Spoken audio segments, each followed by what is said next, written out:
Hey guys, and welcome to A Gunner from Down Under.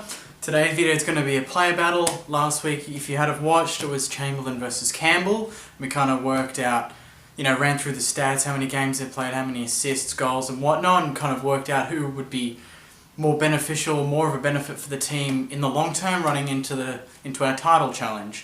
I got a lot of feedback from that, and it was great to hear about people enjoying me throwing out the numbers and hearing, I didn't know that Campbell laid more tackles than Chamberlain or whatnot, but it was really good feedback. And I was originally going to do a Gabriel versus Mertesacker video, but just for some reason my mind kind of got taken by the Ighalo rumours, and I thought, well, why don't we get our top scoring striker in Giroud and put him up against a player that we're actually being linked to, and see if we do get this guy, is he going to be better for the team? Because we always have those question marks over the players that Arsenal's been linked to, and particularly when we've got Aubameyang that we all want and it looks like he's not going to be coming. Who else is around that can actually help the team and we won't have to pay 60 odd million for? So I've got the stats in front of me, so I think let's get straight into it. So if we start with games played, they've both played 20 games, which is great because it makes the comparing really simple on my end.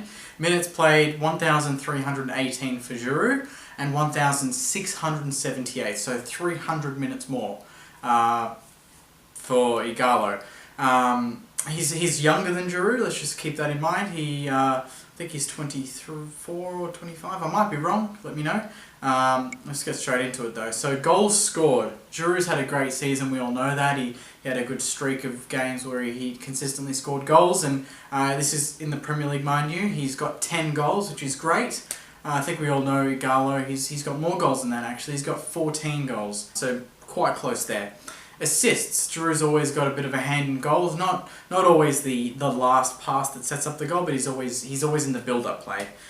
He's assisted 2 goals, while Ighalo has also assisted 2 goals, so dead even there. Chances created. Giroud is sitting on 13, while Ighalo is on 18. So right now Ighalo is equal or bettering Giroud in 3 aspects.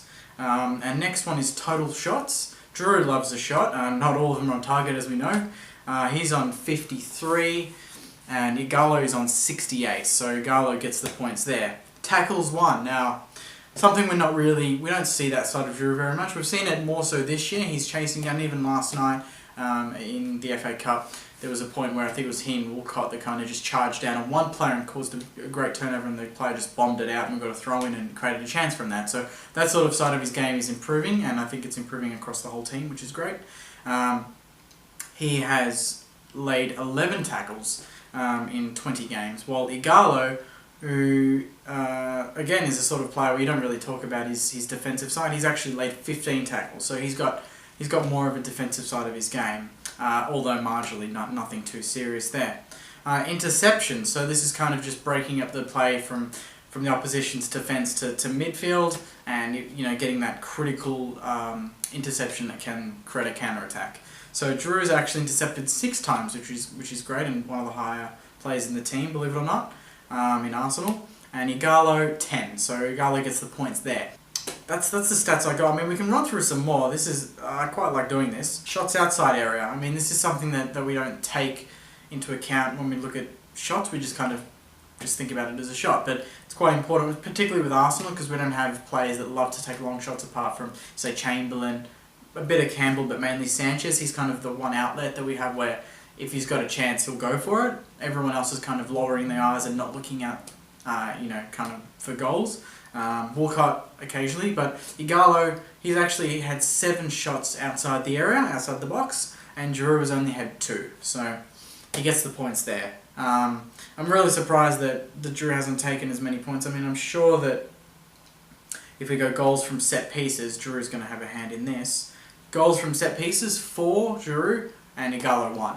So I'm going to leave it there, guys. It's quite lopsided, to be honest. It's all Ighalo, apart from some very specific aspects of Giroud's game that's obviously going to be better, like headering and holding up the play and kind of passes and getting involved, because obviously that's the sort of false 9 forward that he is. He holds up the play and passes it to the wingers running past. I thought this would be great because he's a transfer target. We don't know too much about him. We don't know if he's going to be any benefit if we do get him, and there's no chance that we will get him. But Actually, I've just thought of an idea here.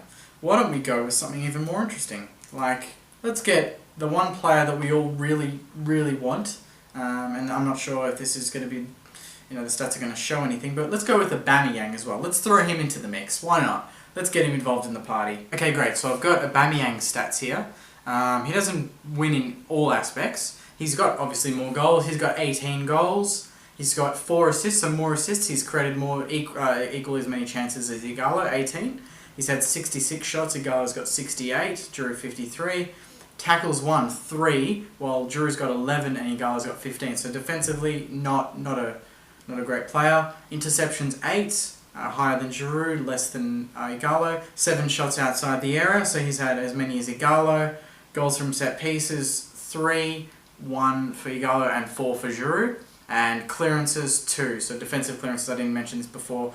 2 to Aubameyang, 13 to Ighalo, and 11 to Giroud. So this is kind of just when they get back and, kind of defending the corners and whatnot, they're just bombing it out. So it's great that he's doing that. Aubameyang, not so much. So overall, Ighalo looks like the more complete player, to be honest, guys. I'm not sure if, you think that we should pursue him if we can't get Aubameyang. His stats are quite good. He's only 4 goals off Aubameyang, and then in pretty much every other aspect he's done the business. So anyway, guys, that's it from me. I hope you enjoyed this video.